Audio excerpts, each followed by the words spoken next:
tous ces gens qui se sentent aujourd'hui stigmatisés parce qu'ils parlent Swahili à sympathiser avec le M23 et à adhérer à la lutte du M23. C'est la conséquence primaire de ces actes-là. Quand on se dit, voilà, vous êtes chassés au quartier, on vous taxe des sorciers parce que vous appartenez à telle ethnie.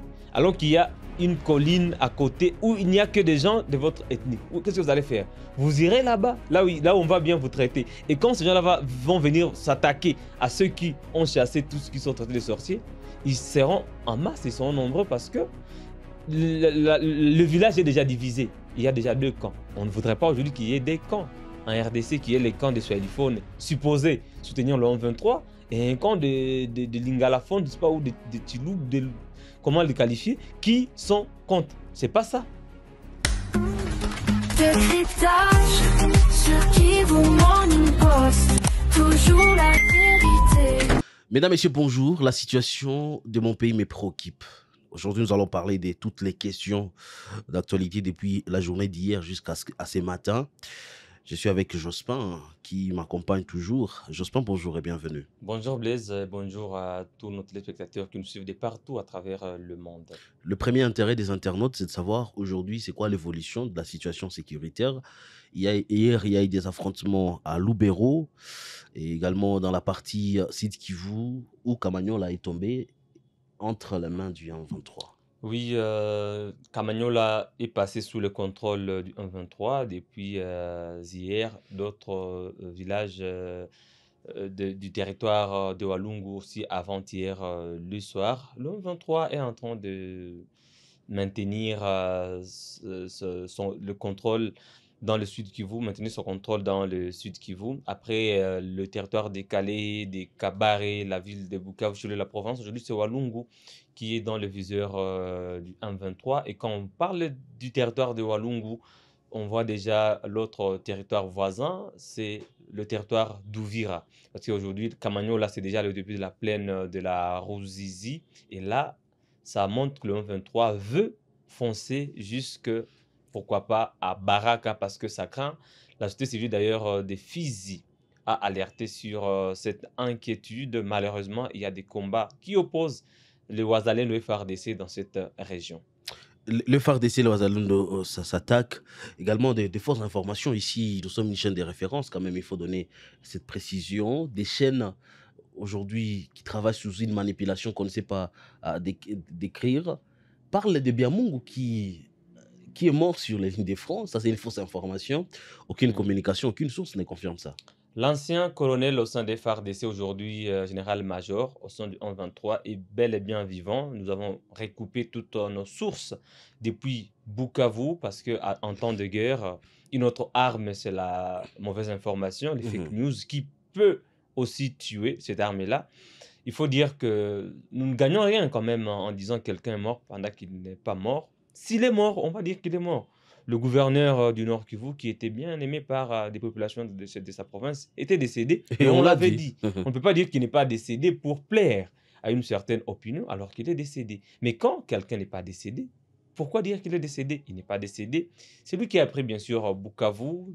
On l'a vu devant le cabinet du gouverneur Jean-Jacques Bourrosi, le professeur. Et jusqu'à présent, il ne s'est pas encore déplacé vers une autre région sous contrôle 1-23. Quand il va le faire, le 1-23 va communiquer à travers son point focal en communication, Laurence Kanyuka. Quand il sera à Kamanyola, vous le verrez à travers des images parce que, comme les Kinois le disent, TV à la radio T. Donc, quand il y a des images, quand quelqu'un se déplace, vous voyez des images. Et quand quelqu'un est mort, quand quelqu'un est mort, on communique sur sa mort. Et c'est aussi simple que ça. Donc, hâte aux fake news. Le général-major Biamungu Maheshe Bernard n'est pas décédé. Il est bel et bien au sud Kivu, à Bukavu, et le 1-23 est en train de poursuivre son maintien dans la province du sud Kivu. Il faut le dire, des sources déjà ce matin, on parle de prisonniers d'Ouvira qui viennent d'être évacués par des services pour éviter ce qui s'est passé à Goma. Ça, on ne va pas assez focaliser sur cette question. Mais pendant que la 1-23 est en train de progresser dans la partie est de la République démocratique du Congo, à Kinshasa, ce sont des actes quand même bizarres, des actes à condamner, des attaques directes contre les Swahiliphones.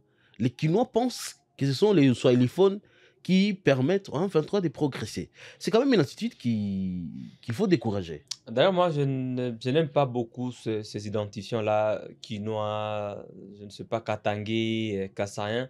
Ce sont des concepts qui divisent parfois les Congolais. Mhm. Nous sommes tous des Congolais, du nord, du sud, de l'est ou de l'ouest. Nous sommes des Congolais. Moussoaïli, Mungala, Mukongo, Muluba, nous sommes tous Congolais. Il n'y a pas des super Congolais et des Congolais en miniature. Nous sommes tous des Congolais. Et je vais peut-être vous donner je vais surprendre certains, c'est une information. À Kinshasa, il y a beaucoup de swahiliphones que d'autres locuteurs des langues. Mhm. Parce que les swahiliphones parlent le lingala quand ils sont à Kinshasa. Mais il faut voir à Kinshasa, même dans les institutions, nous allons à l'Assemblée nationale. Mais Sur les 500 même les Balouba et Non, qui non. parlent aussi Swahili. Donc. Sur les 500 députés, Mhm. on peut avoir au moins 300 qui sont swahiliphones. Là, nous prenons toute la région, Grand Katanga, toute la grande orientale, même en comptant les provinces. Mhm. La grande orientale aujourd'hui, ça fait combien de provinces? Hotuele, Bazuele, Tanganyika, Ituri, Chopo. Vous voyez, c'est une affaire de 5 provinces. Vous allez dans le Grand Katanga, une affaire de 4 provinces aujourd'hui. Le Kivu, Nord, Sud, Kivu, Maniema. Vous comptez autant de provinces sur le 26. C'est au-delà de la moitié. Vous voyez un peu. Donc, les Swahiliphones sont très nombreux à Kinshasa, dans les institutions, dans les entreprises, dans les affaires, partout. Ils sont partout dans la musique, dans les ONG, dans l'armée. D'ailleurs, dans l'armée, je vais vous surprendre. Vous allez au camp Konkolo, vous allez trouver même des militaires qui parlent en Kinyarwanda. Moi, j'étais à Kinshasa en décembre. De septembre à décembre, j'étais à Kinshasa. Et je vivais tout près du camp Konkolo, à GB.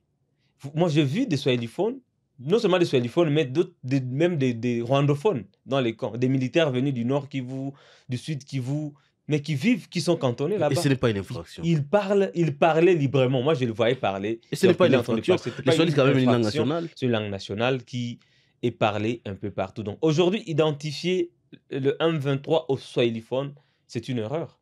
Parce qu'au sein du M23, il y en a qui parlent lingala, il y en a qui parlent kikongo, il y en a qui parlent kiswahili. Est-ce que vous Le savez. porte-parole du j'ose pas- M23, il n'est pas du Nord Est-ce que Kivu. vous savez que. Il est de Kananga, Par exemple, au Kasaï. Laurence Kanyuka n'est pas. Il est de n'est pas Kananga, de l'Est. c'est de lui que je parle. Mhm. Il est de Kananga, au Kasaï.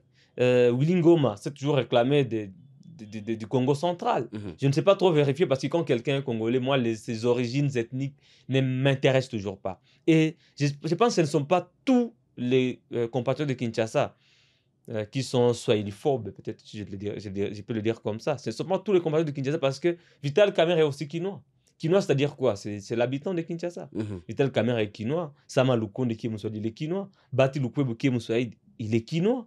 Et tous ces députés aujourd'hui qui vivent à Kinshasa sont des quinois. Est-ce qu'avec des attitudes comme ça, on saura faire du mal à ce qui nous agresse? Si on peut suivre les discours et les langages des Kam de Kinshasa, si aujourd'hui c'est vraiment cette guerre est une guerre d'agression, et qu'on commence à s'attaquer entre nous, est-ce qu'on saura faire face à cette guerre? Vous savez, ça c'est un comportement à bannir que nous condamnons, qui est aujourd'hui manifesté par certains Quinois. Ce ne sont pas tous les Quinois, parce que moi j'ai vécu à Kinshasa. Je connais qu'il y a des Quinois conscients et souciants, même si on a toujours caractérisé la jeune Quinoise d'inconsciente, d'insouciante. Mais c'est pas tous les Quinois, ce ne sont pas tous les jeunes Quinois qui se comportent comme cela. Et je pense que même ces discours-là ne sont pas développés par tous les Quinois. C'est par certains Quinois qui sont en déviation de comportement, je le dirais comme ça. Pourquoi je le dis? Je sais qu'à Kinshasa, on ne peut pas être traité du 1-23 parce qu'on parle swahili. Mais le problème, ce sont les faciès. Les faciès. Quand on voit quelqu'un qui a un nez fin, on se dit celui-ci ressemble, je ne sais pas, au Rwandais ou au Tutsi. Là aussi, Jospin. c'est un discours divisionniste qui risque de nous amener à légitimer même certaines des luttes du 1-23. Le 1-23 qui voudrait qu'il n'y ait pas de discrimination des races, d'ethnies ou de tribus en RDC. Et quand on commence à montrer que voilà, tout celui qui est Tutsi, il est du 1-23, donc là, on va même indexer des députés, Banyamulenge ou Tutsi qui sont au Parlement. Moi, je les ai vus. On va même indexer le ministre des Transports, qui est Munyamulenge, Tutsi, d'Uvira, élu d'Uvira. Donc, il faudrait qu'on arrête avec ce genre de discours aujourd'hui et qu'on soit concentré sur la nation, sur l'unité nationale. Aujourd'hui, la RDC a plus que jamais besoin d'unité. Si on va traquer les Baswahili à Kinshasa, pourquoi moi je dis que ce ne sont pas tous les Kinois. Si on traque les Baswahili à Kinshasa, on commence par le président Vital Kamerhe, qu'on commence par le président de l'Assemblée du Sénat, Sama Lukonde, qu'on commence par Constant Mutamba. Il est aussi Moussoali, il est Kisangani. Même si à un moment donné, lui-même, il est extrémiste dans ses discours, mais il est aussi Moussoali. Même le ministre de la Communication, Patrick Mouya, il parle Swahili quand il est à Goma. Il essaie quand même de jongler quelques mots en Swahili. Il est proche de l'ancien député Elvis Moutiri Wabachara. Donc il est aussi à abattre. Bon, il est aussi à abattre parce qu'il peut aussi parler Swahili. Beaucoup de confrères que j'ai rencontrés à Kinshasa qui ont vécu à Beni, à Goma, à Kindu, qui sont des Kassaïs mais qui parlent très bien Swahili. Donc parler Swahili n'est pas synonyme d'être... D'ailleurs, dans la stratégie d'infiltration, pour infiltrer un peuple, il faut parler sa langue. Si on veut infiltrer les Kinois, on ne viendra pas parler Swahili.